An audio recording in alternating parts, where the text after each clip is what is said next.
Dear audience, I personally am most unworthy. But I brought a girl child from the street. And I could see in the face of the child that the child was hungry. God knows how many days they had not eaten. So I gave her a piece of bread. And the little one started eating the bread crumb by crumb. And I said to the child, eat the bread. Eat the bread. And she looked at me and said, I'm afraid to eat the bread because I'm afraid when it is finished, I will be hungry again.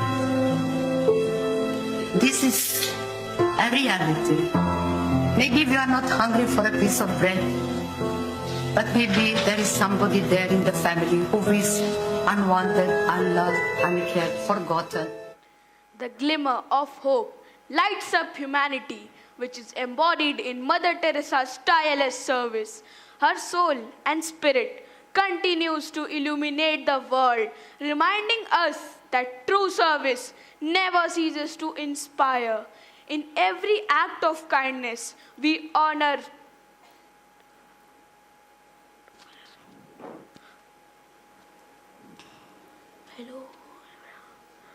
In every act of kindness, we honor her legacy, proving that one person's light can indeed transform the world.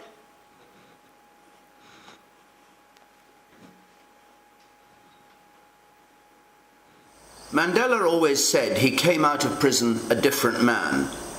What was it about life on Robben Island that changed him? Well, the fact that you could sit alone and think gave us a wonderful opportunity to change ourselves, your behavior. I felt quite ashamed because I became busy with politics and with law. And I forgot that the people were very kind to me when I arrived in Johannesburg. And I said, if I ever get a chance of coming out, as I was sure I would eventually, no matter after how long, I would make up for the omissions I made. Following a path of service, Nelson Mandela emerged as a symbol of hope and strength. Inspired by Gandhi's teachings of non-violence, Mandela's rise from imprisonment to presidency showed how peaceful resistance can overcome great challenges. His legacy proves that compassion and courage can create a better, fairer world for all. And by fairness, I don't mean the color of the skin.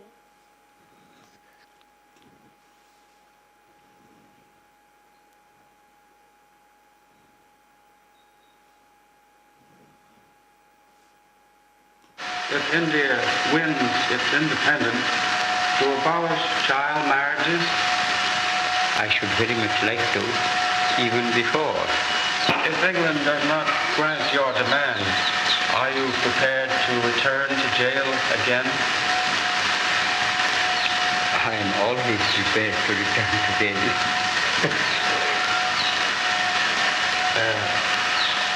Would you be prepared to die in the cause of India's independence? Yes. Despite his lean frame and humble attire, Mahatma Gandhi shook the British Empire with the power of non-violence. He showed how a simple life can inspire monumental change. Gandhiji's belief in the equality of all and his message that humanity is the only true religion continue to guide us, remembering true freedom comes from shared humanity.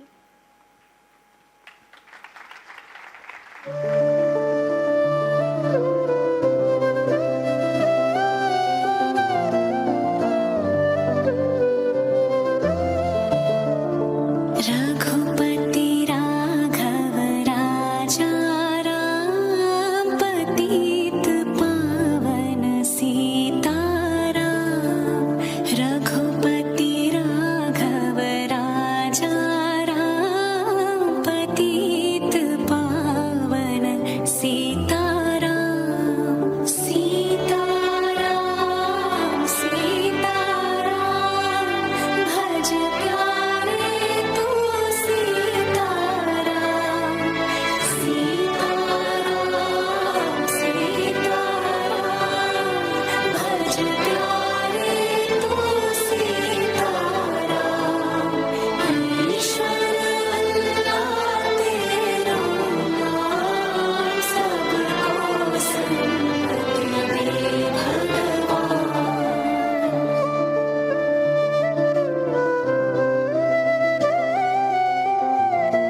Dear audience, let's give a round of applause for this brilliant choreography that has mesmerized us with its grace, creativity and sheer talent.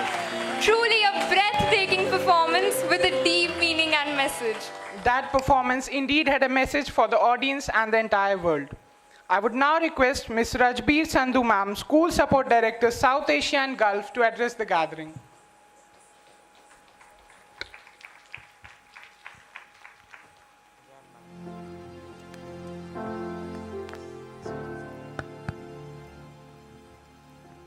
Good morning, everyone. I bring you all greetings from Round Square. It's been such a pleasure to witness the opening of a wonderful conference, and I hope the very, very meaningful theme, Connect to Conserve, and the true meaning of service for all of us will resonate with you even after the conference. There will be great learnings in the conference in the next 2 days that you are here. There will be baraza sessions, there will be keynote speakers, there will be lots of activities. Please connect with each other, and during the baraza sessions, please articulate your views, your ideas, because they will be heard with a lot of respect, and you will be sharing with others what you think true service can be. Service being a very important ideal of Round Square, actually lies at the foundation of whether it's environmentalism, whether it is leadership, whether it is internationalism or adventure. So fundamentally, the conference deals with all the 6 ideals. If you have the spirit of service in you, the rest of the ideals will take care of themselves. And there will be a lot of learnings, as I said. Please go back to your schools and share with the rest of the school community what you learned here. There will be challenges. It's a new place for you. The weather challenges, and we have this wonderful team from Romania which has come all the way across the seas. A very warm welcome to you, and I hope you have acclimatized to our weather, but that's Round Square, you know, weather notwithstanding. And it'll be a great adventure indeed for every one of you. And each one is a special delegate here for all of us, and make the most of all the experiences that Sun City School has laid before you. Great opportunities to learn and great opportunities to connect with each other. Thank you so much. Thank you so much, ma'am. We'll definitely try to imbibe the lessons learned here and collaborate to find the true meaning of service. It is now time to hear from the guiding forces behind our institution, someone whose vision and dedication have significantly contributed to the success of this event. Please welcome our esteemed chairperson, Dr. Deepak Madhok, and vice chairperson, Mrs. Bharti Madhok, to deliver the address.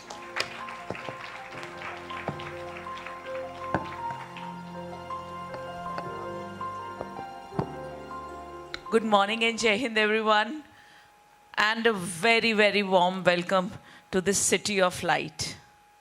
When we talk about Varanasi, and when, Sun City team, heading from Pratima ma'am to everyone, wanted to host this wonderful conference, and as ma'am has already set the tone that we had so many ideas. We want all of you to get a great, great experience and take back a lot of memories from this great city.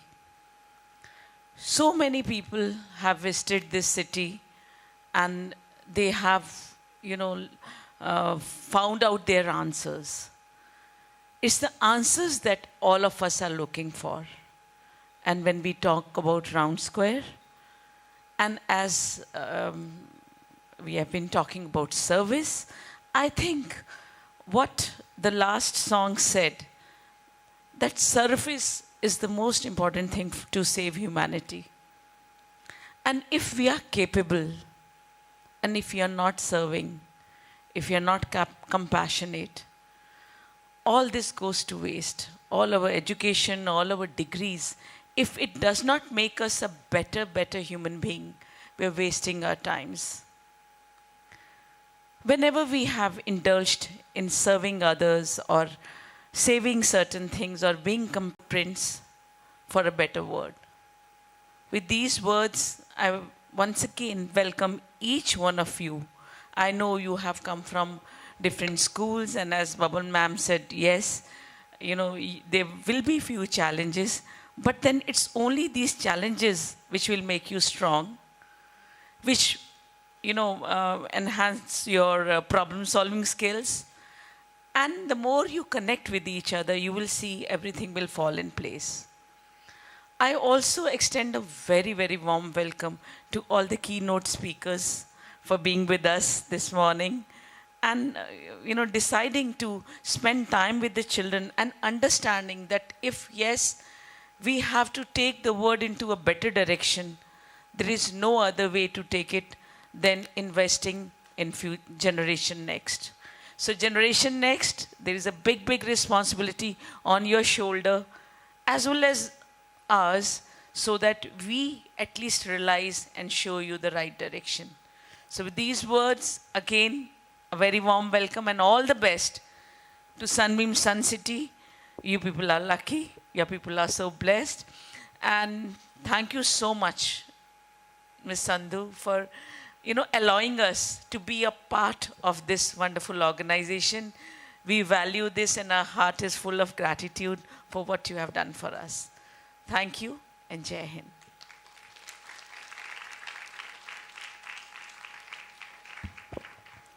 I join hands with Bharti ma'am.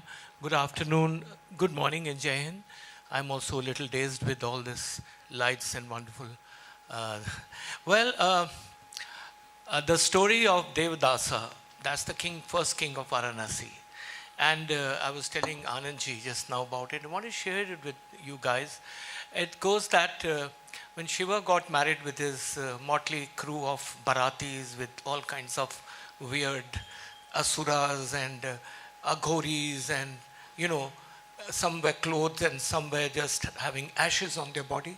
So this Bharat was, now after the marriage, he wants to settle down in a place called Kashi.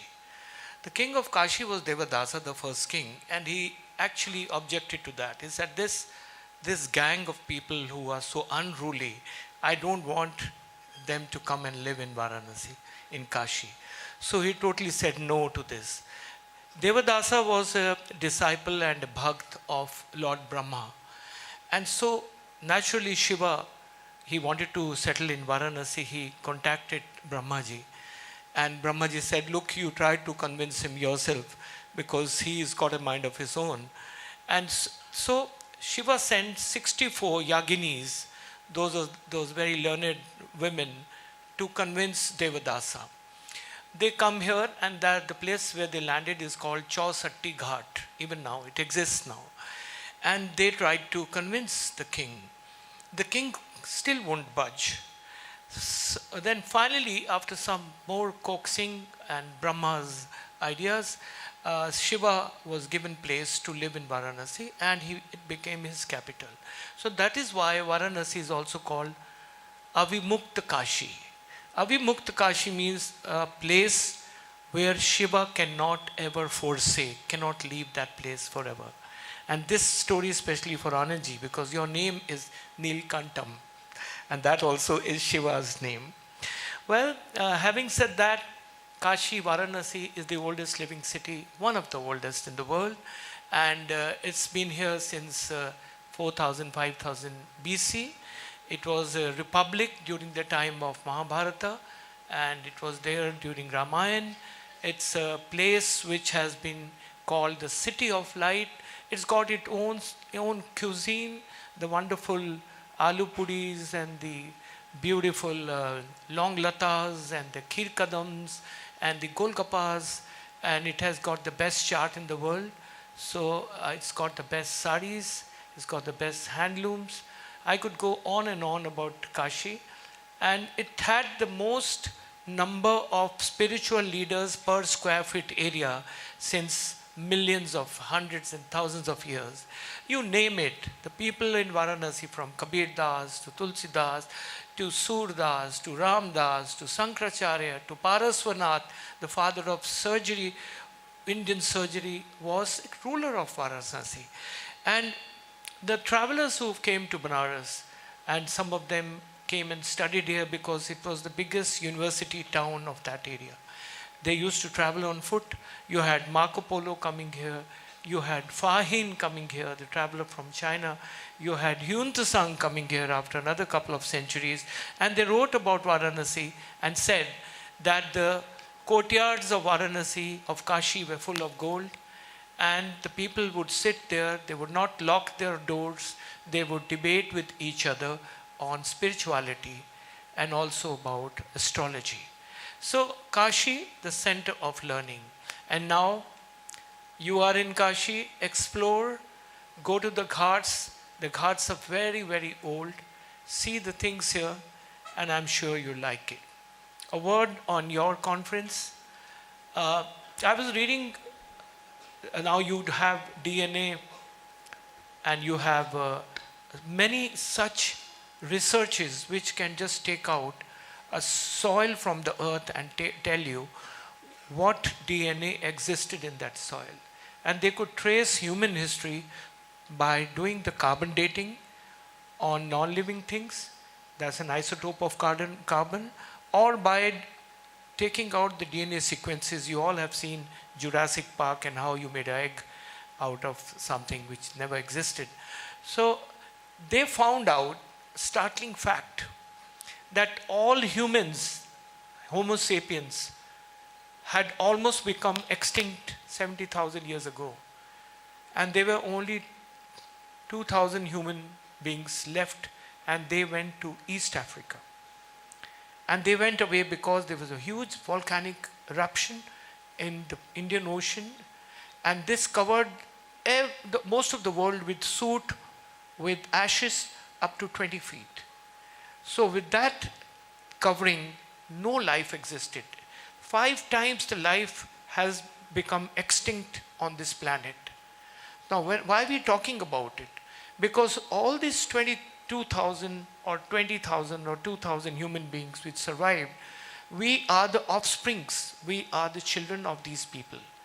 Because our DNA matches exactly the DNA found in East Africa 70,000 years ago. And this is not so with gorillas or chimpanzees. Every gang of gorillas, every group of chimpanzees has got different DNA. But humans have the same DNA. You may be white, you may be curly haired, you may be black, but everybody shares the same DNA sequences. So the message for all of you through Round Square, since we all are the same, we share the same genes, why do we fight with each other? Why are we now, when we have come a long way from 2,000 to 7 billion, why do you want to end it now? We have the capacity to end it. And it's in the hand of the people sitting in front of us to make sure that this does not end up in smoke. Because it has every chance of ending up in smoke. One fine morning you get up and there is a news that nuclear war has broken up. And mind you, one nuclear bomb and another nuclear bomb, and then it's the end. There's nothing after that for 10,000 years. No survival, no water, no vegetation. And it's a stark reality that if you don't understand each other, Homo sapiens is definitely going to kill each other. We are so wise, we call ourselves sapiens, but we are so unwise that we are bent on destroying the very vehicle of existence that is planet Earth. So connect, share with each other these ideas, and when you grow up, make sure you respect your neighbor. With that, a warm welcome once again. Jai Hind. Thank you, ma'am and sir, for your invaluable insights. We are truly grateful for your presence and for sharing your vision with us today. With this, we conclude the Round Square Conference 2024 opening ceremony. We will now proceed to the first keynote session.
So now we'll proceed with the first keynote session by Mr. Anand Neelakantan. Mr. Anand Neelakantan is a celebrated Indian author, columnist, and speaker renowned for his retellings of Indian mythology from unique perspectives. His debut novel, Asur, Tale of the Vanquished, offers a fresh take on the Ramayana told from Ravan's viewpoint and became a bestseller. He further gained acclaim with the Bahubali trilogy and the Ajay series, challenging traditional narratives.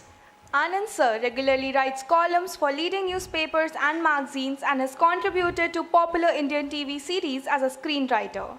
As a dynamic public speaker, he frequently engages audiences at literary festivals, educational institutions, and corporate events, discussing mythology, storytelling, and writing. Residing in Mumbai with his family, Sir continues to inspire readers with his profound and thought-provoking works, preserving and reinventing Indian mythology. Without much ado, over to you, sir.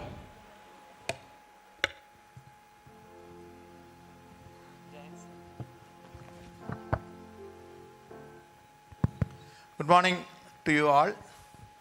I am really thankful to be here, especially thanks to Deepak sir and Bharati ma'am and all those who had helped me to come here. Thank you for the hospitality. Thank you for this allowing me to be in this beautiful campus and to speak with you.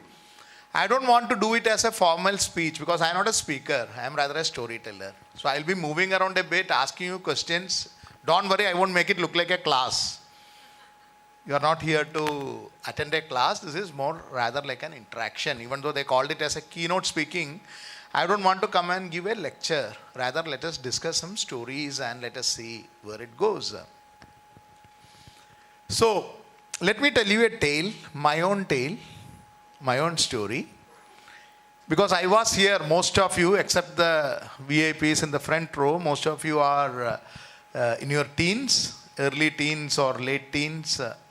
So this is a stage where I was many years ago. I'm not going to tell the years because I don't want you to guess my age. Let us say that many years ago, I had a problem. I had a problem with maths. How many of you love maths here? Okay, good. Some 15, 20, that means majority don't. I know there will be maths teachers here. I'm sorry. I like my maths teachers, but even now I wake up with nightmares thinking that today is my maths exam. But my family wanted me, my parents wanted me to do what? Engineering. Indian parents, especially when I was in your age, they always wanted either kids to do engineering or doctor, and after that, for no reason, they wanted you to write for civil service also. There was no other choice. This was the era. Now we have got a lot of choices. So I was forced to do engineering. With great difficulty, I passed maths. With great difficulty, I got into an engineering college. I hated every moment of it. And I lost a lot of papers. Then after on second attempt, after a few years I passed, when all my friends had passed. With great difficulty, I got a job. 3-4 years I roamed around without doing any job. Great difficulty, I got a job. Great difficulty, I got a wife. So life was quite difficult. And it is only after I had 2 kids, after I had done everything what a middle class parent wants to do, like get a job, get married, get a house, get a small car, get 2 kids, get a dog, all those things were done, I got to know what I want to do in life. I don't want any of you to do that mistake and waste 25 years or 30 years of your life pursuing things what your parents want. We all love our parents, we all respect our parents, we all respect our teachers. But there is a concept in Indian Puranas, our gurus are told about dharma. I'll be talking about 4 things, what they call Purushartha. Don't worry if you are not able to pronounce it. Just try to get the concept of it because this is important. Dharma, people talk about dharma. It's a very difficult concept to understand. If you start reading all these books, from Gita to all other books, a lot of gurus have talked, but it's very easy concept to understand if you learn them through the stories. That's why they told stories of Ramayana, they told the stories of Mahabharata, they told the stories of Shiva. Dharma is what? In Mahabharata, Bhishma is asked this question, what is dharma? And Bhishma is not able to answer. Bhishma says, dharmasya tattvam nihitam guhayam. The principle of dharma is hidden deep in the caves of human mind. Nobody can define what dharma is. But Krishna gives the answer. Dharma is what you want to do, your dharma. It is always about swadharma. Swadharma means what you want to do. Everything, like what we are talking about service here, we are talking about living for others here. All these things work only when you understand what you want to do in life, what is your dharma, what are your values, not the values what the society tells, not the values of what some books are told, what the values what teachers are telling. Maybe they all might coincide. But ultimately, you will have to look into yourself. That is why Indian civilization always gave importance to looking into yourself. All the gods of Varanasi, all the holy men, they are in search of that. You need not go that deep also, considering your age, but at least ask yourself, what gives you happiness in life? What makes you, this is very important. This is very important because this is going to go against what your teachers or parents have told. But I am telling it with full conviction from our mythology, from our Puranas. What makes you discontented? Not what makes you contented. Why? Because discontentment is the engine of growth. The human civilization started with, it is a search for contentment. Once you achieve contentment, that's it. You are contented now, you need not do anything. Why are you studying? Why do you want a career? Why are you building a business? Why are you writing? Why are you acting? Why are you singing? It's because you are searching contentment. So, understand that the more discontentment you have in your life, the higher you will grow. The growth need not mean you will make a lot of money. Of course, money is very important. I will come to that. This is another advice which many people have misunderstood about money. So I'll come to that. Passion, another thing which many people have misunderstanding. Why it happens also, I'll come to that. But first let us go to this point. Are you able to, what makes you discontented? What do you want in life? You really, really want in life. I know at this age it will be difficult to understand, but this search, for me, I was at my mid-30s, not mid-50s, sorry, I had to reach there. Mid-30s, when I understood that what I wanted to do is not what I have been doing. Even though it was giving a lot of satisfaction to my family and my parents and everyone. Swadharma, there is an element of selfishness in that. Should you be selfish? Definitely you should be selfish. Because the first dharma of any living being is self-preservation. Only when you are there, you are the tool. You are there. If that tool is not there, you won't be able to do anything. So first love should not be to anything else. This is a certain contradictory things also I will tell you. First love should be to yourself. The first love should be to yourself. Then only you can do service to a higher cause. If you don't love yourself, if you don't love, and when you say you love yourself, it means everything. Your body, your health, your time, your mental stability, everything is important. Unless you preserve your body, unless you exercise, unless you take care of what you are eating, what you are drinking, whether you are taking any intoxicants or not, what is happening, unless you know yourself and you preserve your body, you preserve yourself, there won't be any you to serve anyone else. So the first basis of service starts from an element of selfishness. That I am important. I am important. I am what I am, and since I exist, I am seeing this world, and I will love everyone, and I will work for a better cause. But first that I should be there. So selfishness is important, discontentment is important. Next comes the case of money. Is money important? Is money, now you will feel money is not that important because parents are sponsoring most of your things, right?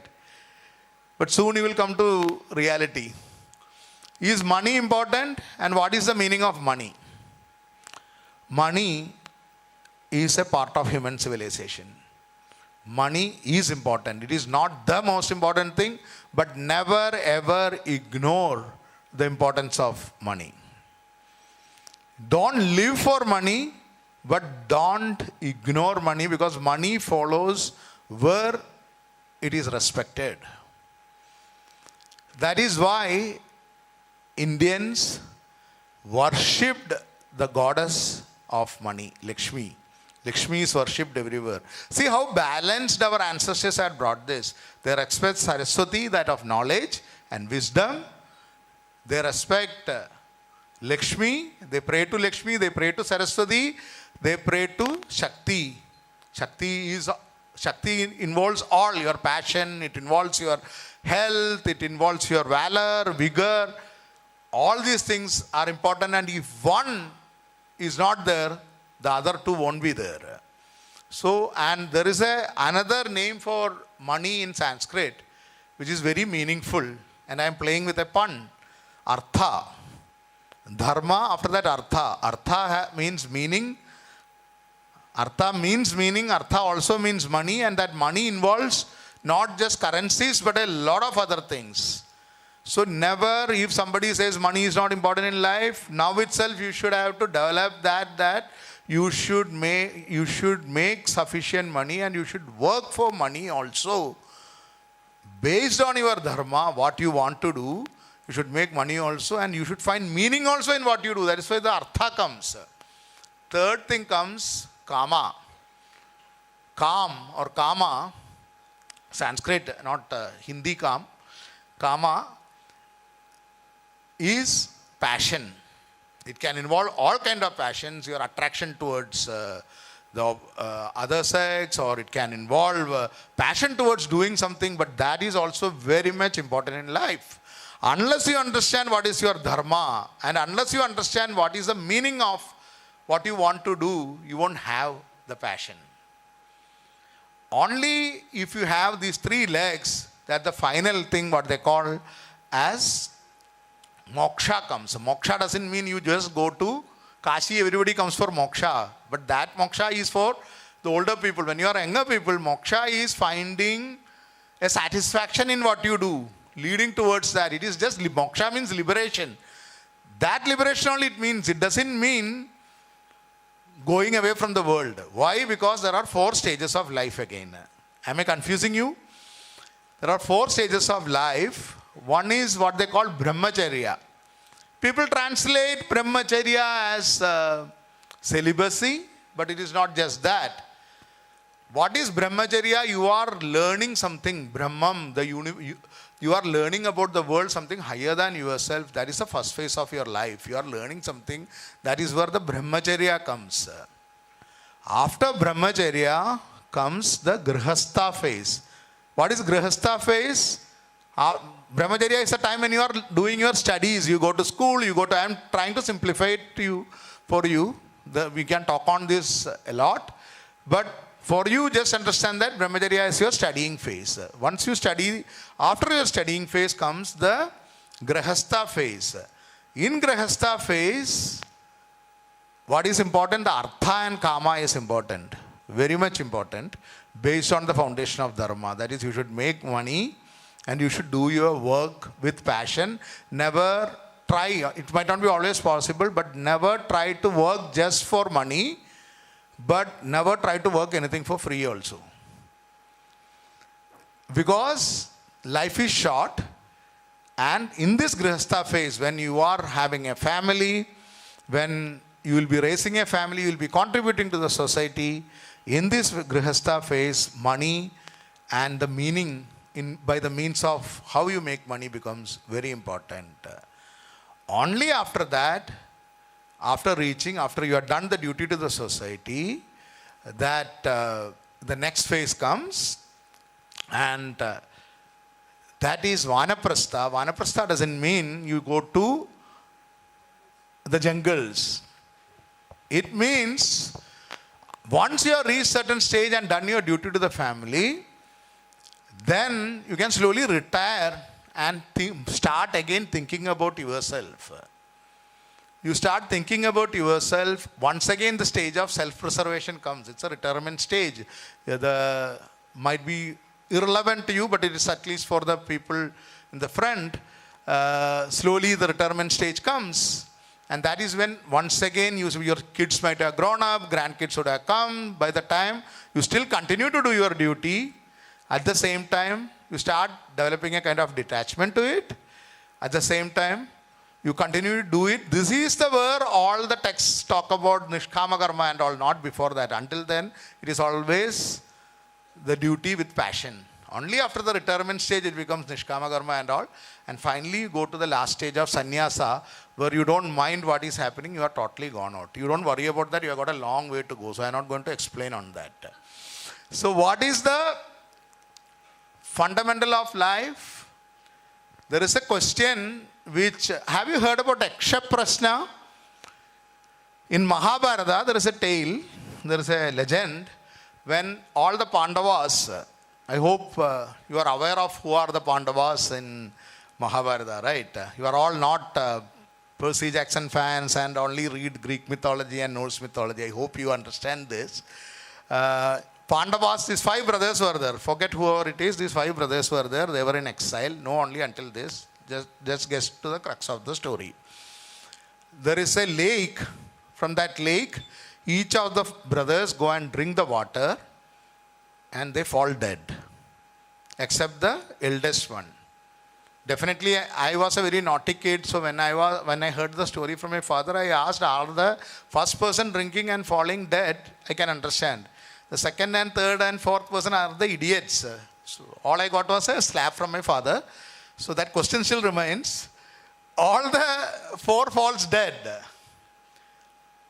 Now Yudhishthira is there. Yudhishthira is the eldest brother. He comes there and he understands all the 4 are dead. At that time, he searches for the reason and finds that there is a tree spirit, an Yaksha, who says that I will ask you some questions. It's like Kaun Banega Karorpati, but the thing is, I will give back the life of at least some of them. So, he asks a lot of questions, but in which one of the most interesting question is what I want you to concentrate on. Yaksha asks, what is the biggest miracle in life? And Yudhishthira answers, the biggest miracle in life is that everybody knows they will die one day, but everyone lives as if they are going to live forever. I'll take it very positively. This is one of the greatest lessons perhaps from Mahabharata, that live every day. All religions might tell you, gurus may tell you, live every day thinking about your death and heaven and hell and all. No. Live every day as if you are an immortal. Live every day as if it is going to last ever, and enjoy it because you are going to stay here ever. That is the greatest miracle of life. Live in that miracle. Then the question comes, are the advices by our teachers like be humble to everyone, be polite, are they wrong? They are right and they are wrong. You cannot be humble in such a way that it quells your confidence. You need not be self-effacing to people. Just because, and there are a lot of stories in Vedas and Puranas about this, that just because somebody is an elder doesn't automatically give them respect. It's again contrarian to what many of our parents are told, because even fools get older. Right? The respect has to be earned. Doesn't mean you have to be rude to them.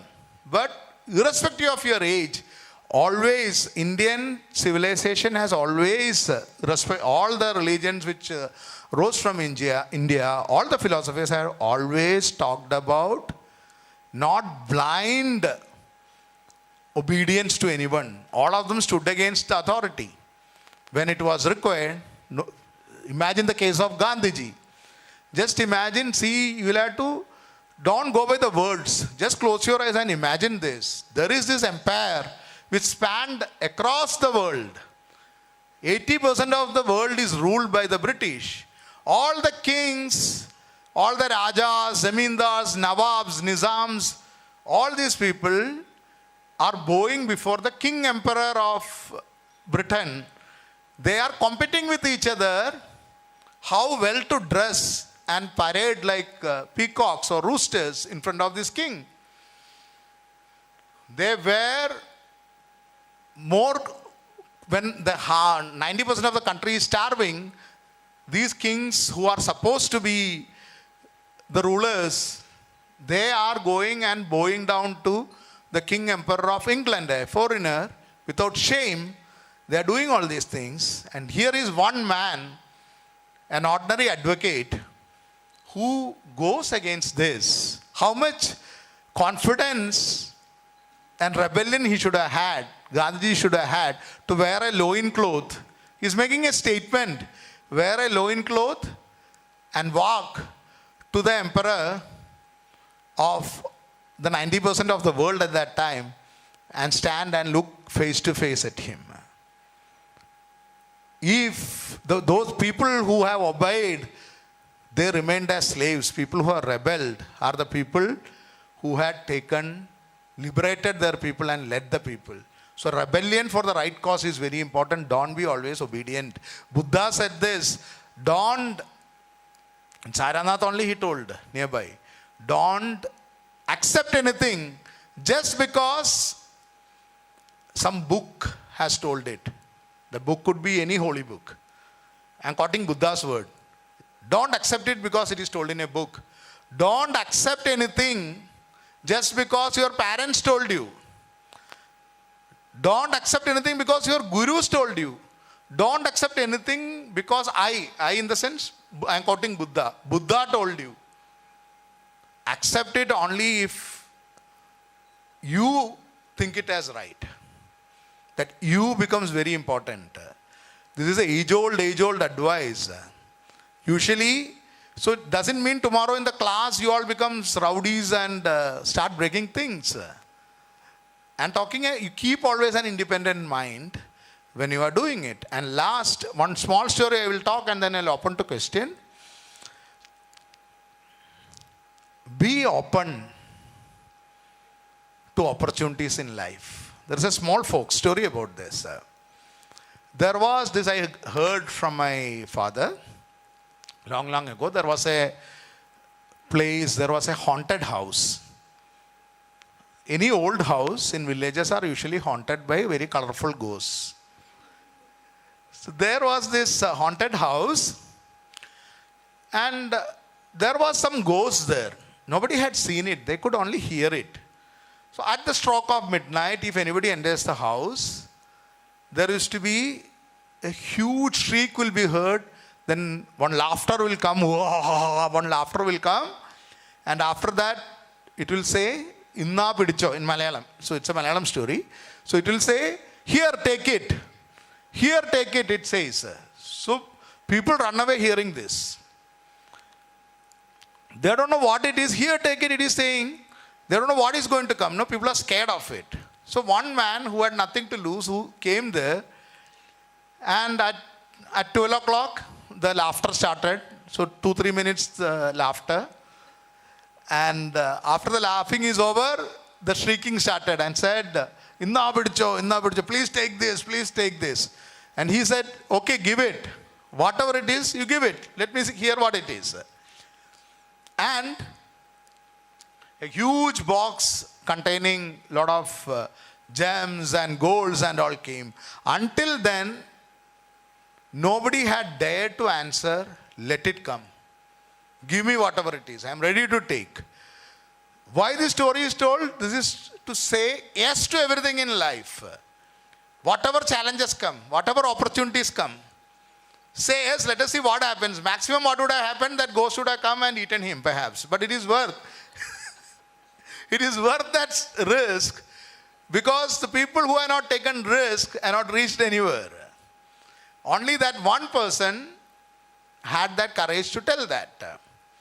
So, the last point after telling all these things, again I am going to contradict yourself. Shouldn't we be humble?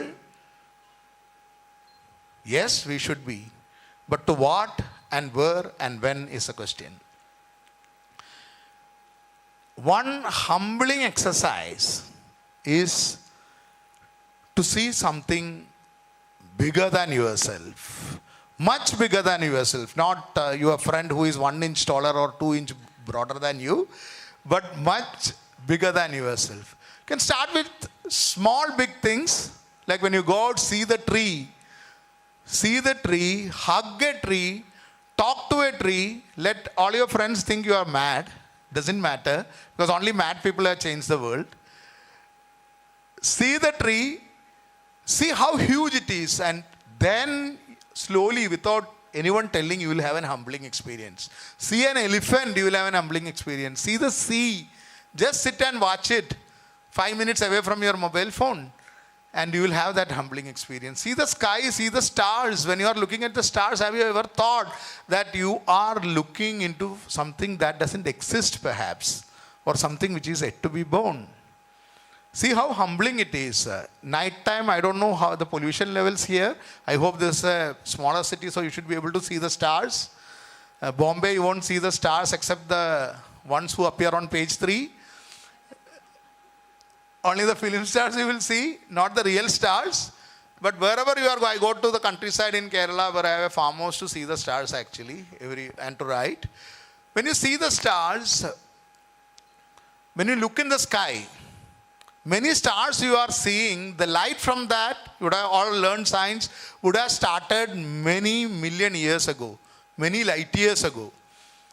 Some of the stars which you are seeing would have already died, but you will not know it because the light which started 4 lakh years ago is just reaching you. So what you are seeing there as a star may not exist at all, but you believe it to be existed. The concept of Maya comes here. And what you see as a blank space, already a new star or a galaxy would have formed now, and its light will reach only 3-4 lakh years after you are dead. See the expanse of time what you are talking about. Sir was talking about 5 extinction. Imagine the expanse of the universe and the expanse of the time. That is why they call God, as whether you believe or not, Shiva is Mahakal. It's a great time. Vishnu is Kalavrusha. Vishnu means who expands. It's a grand universe. There, in front of the mountains, the universe, that is where you should feel humble. The moment you understand that you are nothing but a speck of time, a small speck, minuscule, 100 years, even if you live for 120 years, it is nothing in the grand scheme of things. That is where the humbling should come. Not before some political leader, not before somebody who becomes, a star just for some days or some years or some months. That is not where the humbling, your humble attitude should come. Your humble attitude should come only to the things greater than that. And when you are choosing a cause, the last statement, choose a cause which is greater than you. Much, much, much greater than you. When you are choosing a passion, now I did choose writing as my passion. And in 12 years, I don't believe I have even touched even 1% of the stories which I wanted to tell. From personal example, I am telling this. I have written 16 books now, 16 published books, and another 3 in the different stages of publication, editing and all are going on. 19 books, starting from Ravan's Ramayana Asura, Duryodhana's Mahabharata Jaya series, Vanara, that is Bali story, and then Nala Damayanti, which is the first love story in human history perhaps, and then Valmiki's Women, the Bahubali trilogy from which the film had come, then one book called Asura Marga, then children's book Mahi, which some of you might be having now, and other children's book.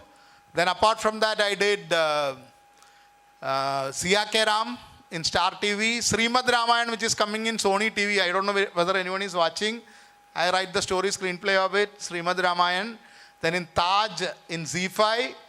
Then Swaraj in Doordarshan. I don't know, somebody had watched it. These had come recently. Some of the other things which I am telling you might not have been born when they had come on TV, like Chakravarti Ashoka, Mahabali Hanuman, and a lot of other series. I'm working on films. I write columns. All these things I do with a purpose that I am doing something. I have lakhs of story to tell. Even if I live up to 120 years, most probably somebody will beat me to death before that. But if I live to 120 years, even then I would not have told even 1% of the stories which I want to tell. So the cause becomes bigger than us. Mahatma Gandhi's cause was bigger than him. I'm not comparing my writing with what he did. I'm just telling as an example. Mahatma Gandhi's cause, Mother Teresa's cause, Nelson Mandela's cause, all were far, far bigger than them. So when you attach your cause, your karma, your passion to some cause which is much bigger, and think that this will outlive you after you have gone, after spending that speck of time in this wide, wide world, then only you will have the real karma, your real passion, and you will be able to achieve something. So I wish you, each of you, to think big as possible. Then never restrict yourself. Say yes to life. Have passion, infinite passion, and have humbling experience only to something, causes and things much, much bigger than you in scale, size, and the time span. Thank you very much. Any questions, I will be willing to answer.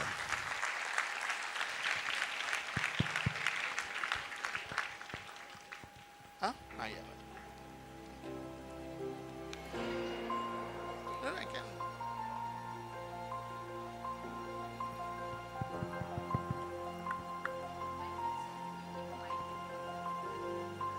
Any questions? Or if some neighbor is sleeping, just wake them up.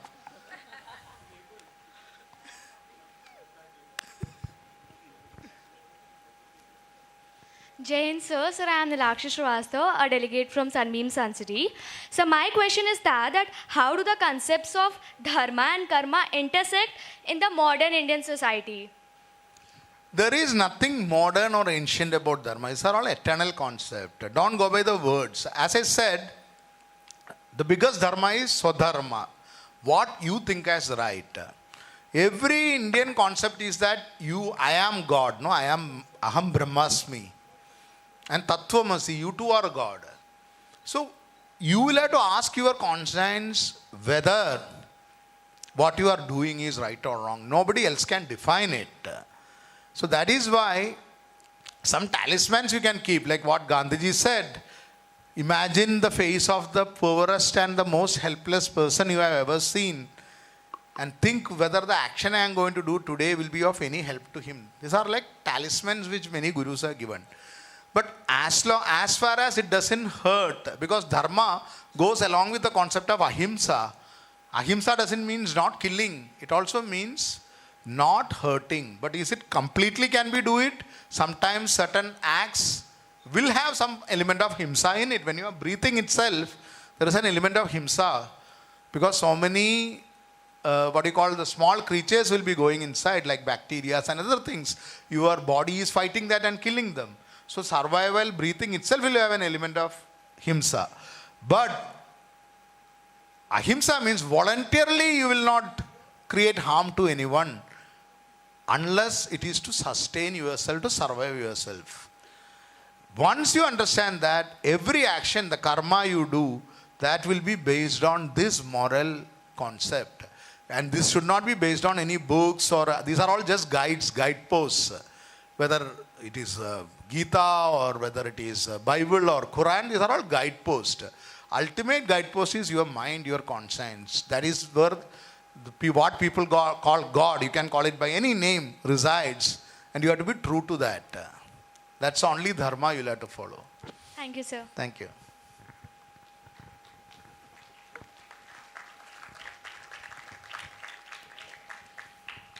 So I'm from Singapore International. My question is, how is dharma and karma related? Karma is what you do. Dharma is a principle. It's your theory and practical. Simply word.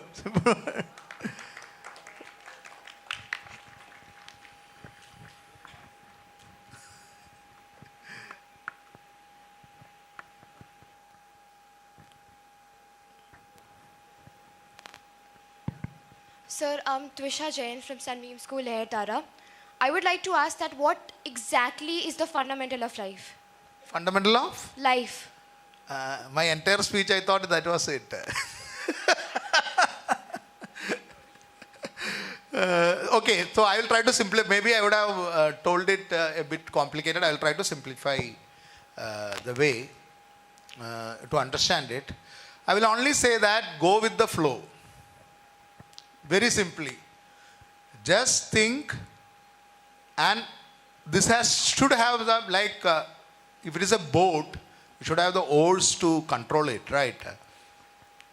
So, oars will be this, your dharma, that is what you think as right, and the other or the second one, balancing it, or if it's a bicycle, the second wheel is the concept of ahimsa, and don't think about not killing. Ahimsa is about not doing any violence to anyone unless it is strictly necessary for your survival.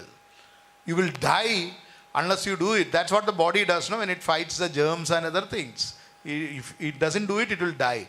Unless it is not a case of life and death, never harming anyone. These two, if you follow, no, naturally the flow will take you. You need not worry about anything else. Thank you so much. Thank you.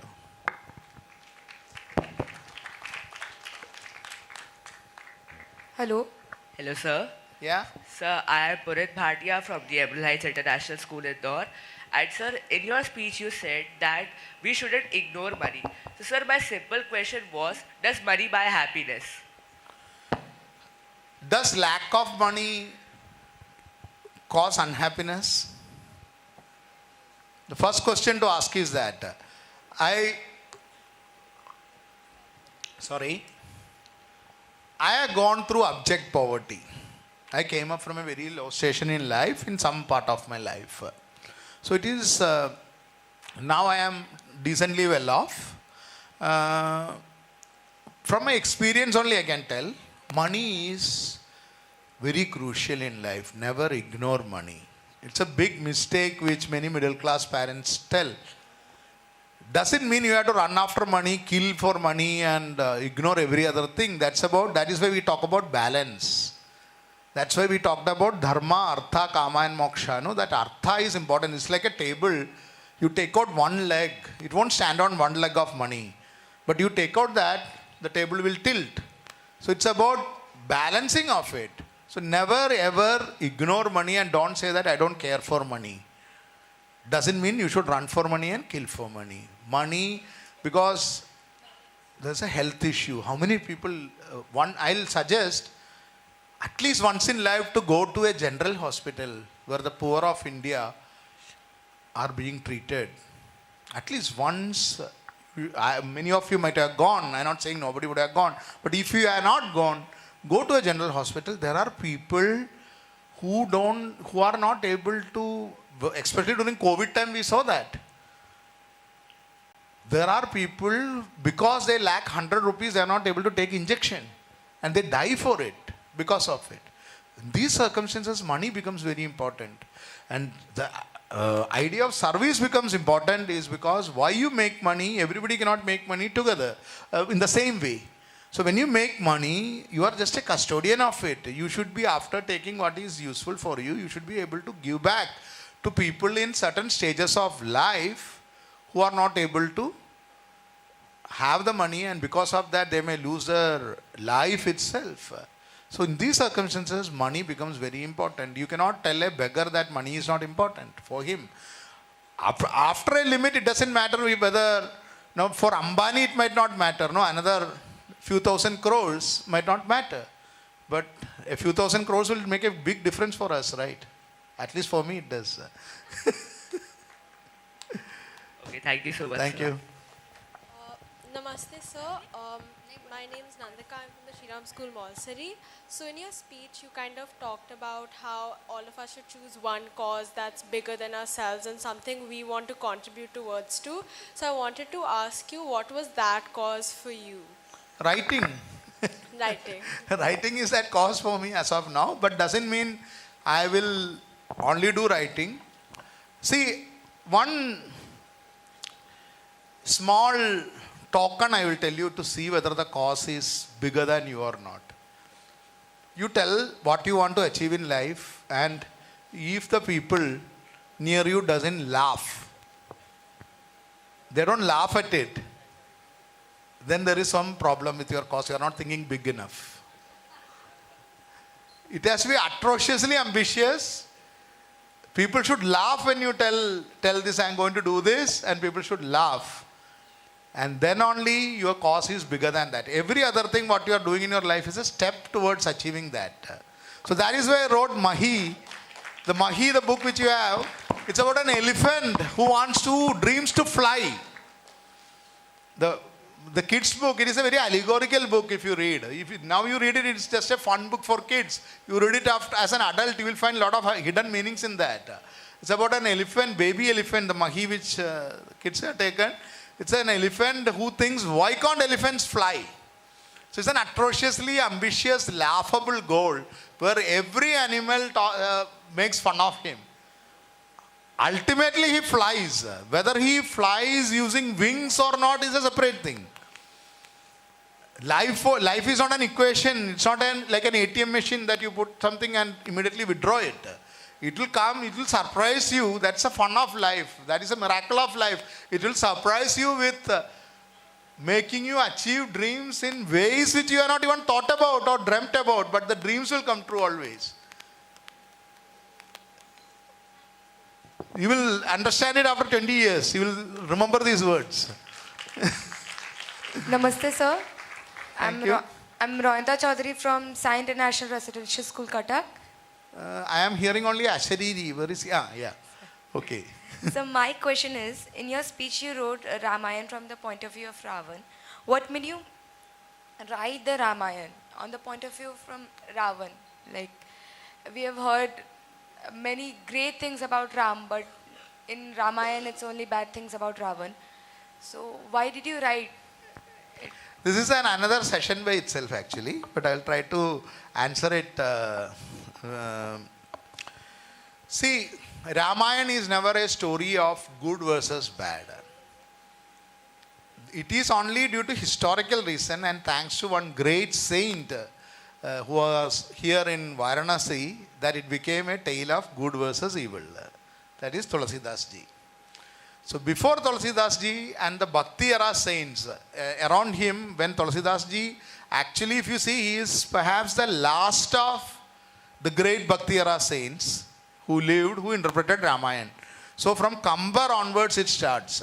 In Tamil, Kambar starts it as a first non-Sanskrit translation of Ramayana in 12th century, 9th century as per some sources. From that time onwards, it was written in Tamil, it was written then in Telugu, Kannada, Malayalam, the classical languages first.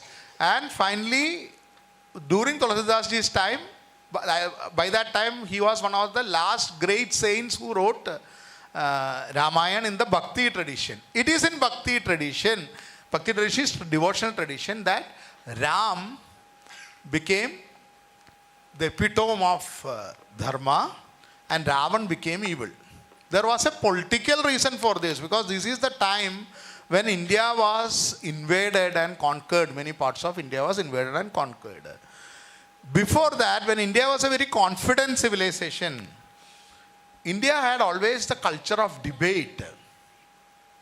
So Ramayana and Mahabharata were originally written as tales of understanding different versions of Dharma. That's why it's called Dharma Yuddha, always. So there is no good or bad per se. It is only good acts and bad acts, good karma and bad karma. And Ravan by comparison would have done a little more bad karma than Ram.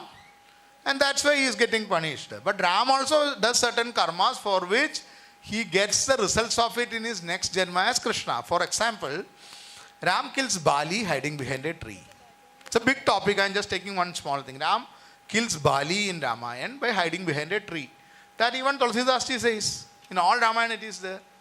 Justification may differ from Ramayana to Ramayana. The incident is correct. Is this right or wrong? We can debate till the end of the world. But what they do is, without understanding Mahabharata, there is no Ramayana. The same Bali comes as Jara in Mahabharata and kills Krishna. That is a circle of karma which happens. So it was always told as a circle of action and reaction to it. Always. Karma and karma bala, the fruit of action. It was never good versus bad. That was never the concept. If I may elaborate a bit more without boring you, the good versus bad concept is a very Abrahamic Semitic concept. I am not saying it is good or bad. I am just elaborating the difference between it. So the Abrahamic religions, which is Judaism, Christianity, Islam, and communism also to an extent, it's also a religion if you really see, all the four, their worldview is slightly different from the worldview of Indian religions like Hinduism, Sikhism, Jainism, Buddhism, all other Basavas and all other forms of Indian darshanas. We call it darshanas, no religion in India. It's only view of life. Darshana means how you view the world. Different darshanas or mata, your opinion. There is nothing like, or dharma, again your opinion based on you, is never a religion in India. But the concept here is, the Abrahamic religions talked about good versus bad, heaven versus hell, sin versus virtue, which is always a clear divide. That concept was adopted by the Bhakti era saints because they had come in contact with this religion. So the concept of even hell and other things came into that. Whereas before that, originally, if you see all the Sanskrit Ramayanas and earlier Tamil Ramayanas before Kambar and all, you find that this concept of Ravan evil and Ram perfectly good and Ravan perfectly evil is not there, because as per Ramayana itself, who was Ravan? Ravan is the Dwarpalaga is the gatekeeper of Vishnu, who get cursed, Ravana and Kumbhakarna. So Vishnu says, you go to earth and take 3 births. They are given a choice actually, whether to take 100 births of Bhakt, devotee, or 3 births as enemies. They choose. They don't want to be Bhakts. They don't want to be Andhbhakts. They wanted only to be the enemies so that they can come back to Vaikunt again.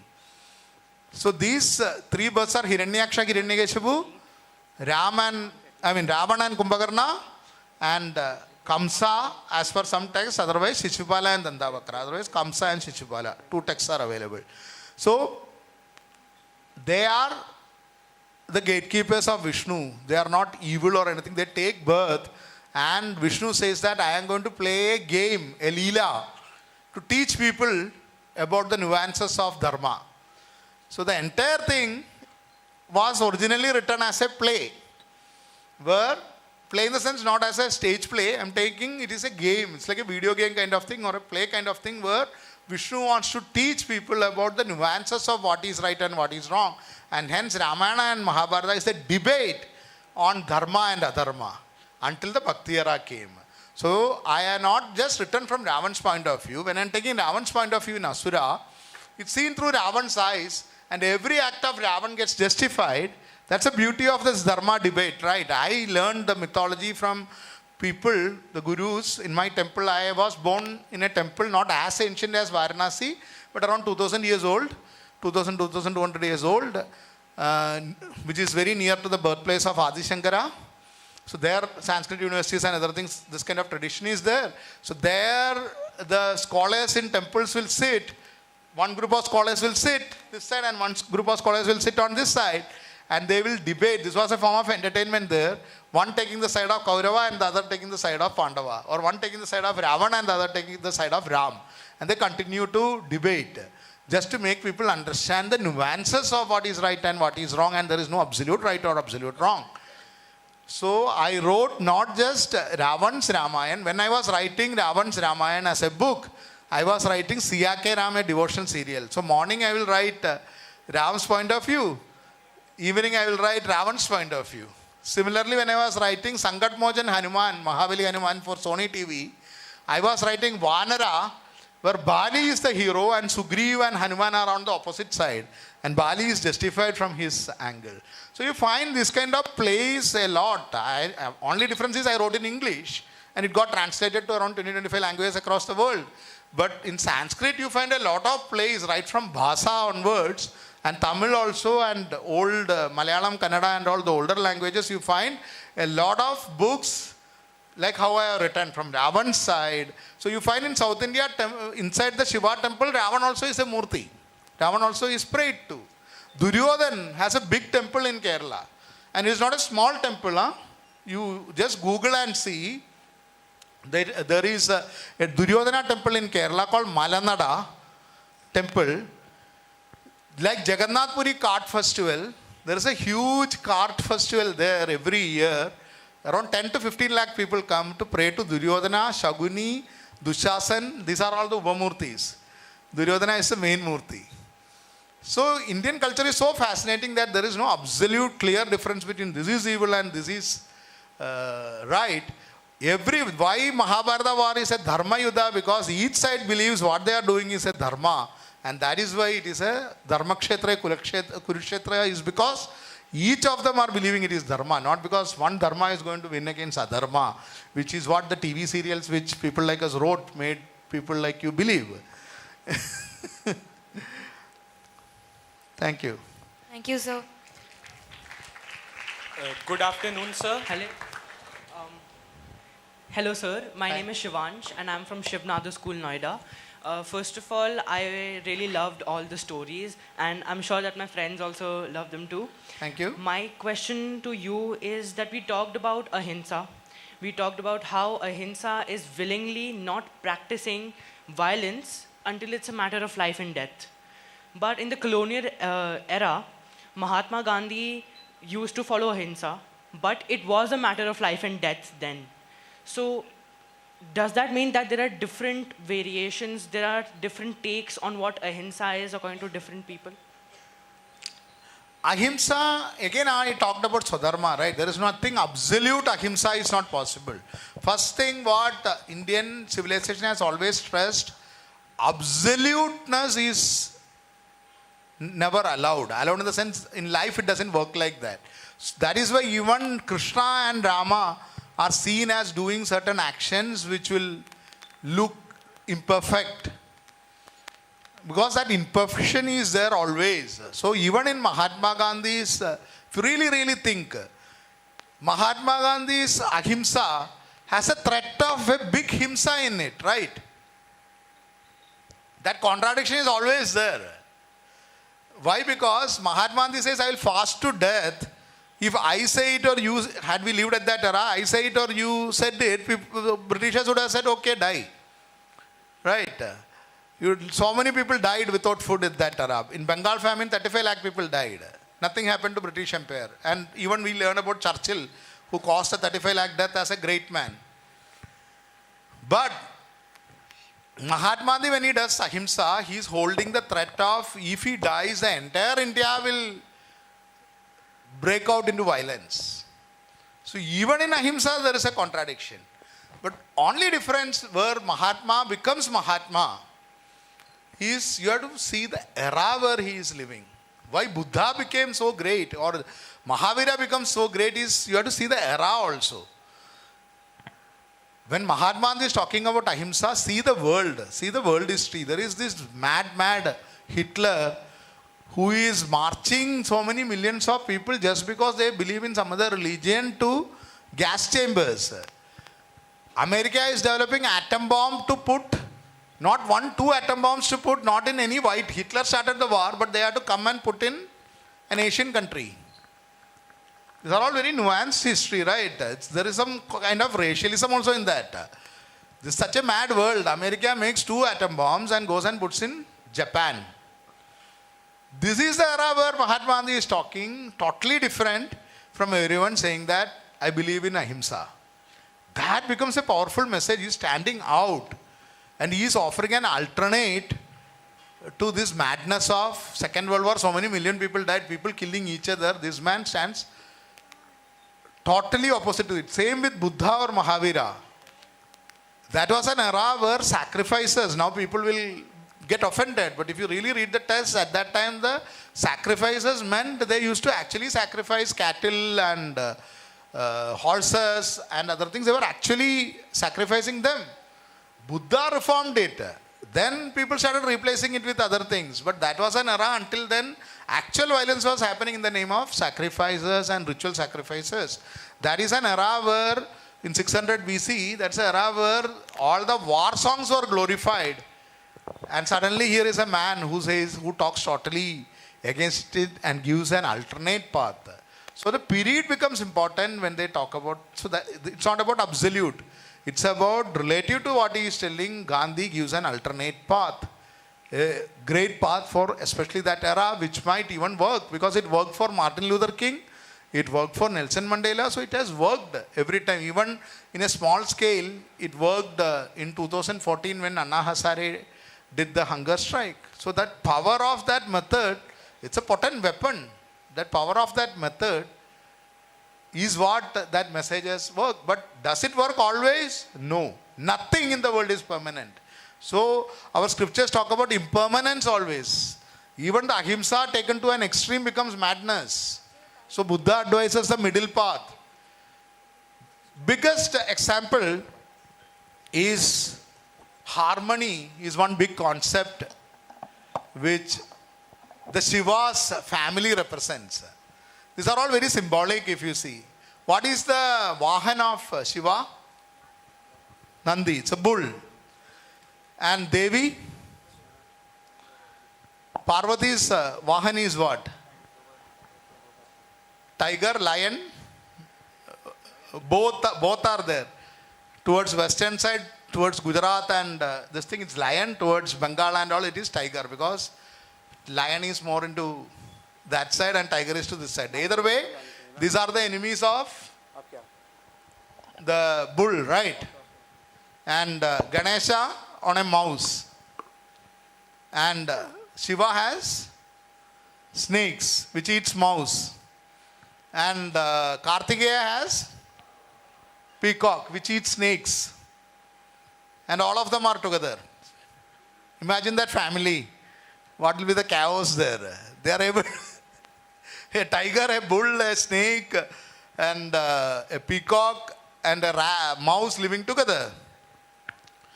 This is designed purposefully to show harmony. And that's why, and they go beyond that. No, it's Ardhanarishwar, half Shiva, half Parvati. This makes that family complete. So just like ahimsa, some place himsa also is important. Everything cannot be solved by ahimsa, just like everything cannot be solved by himsa.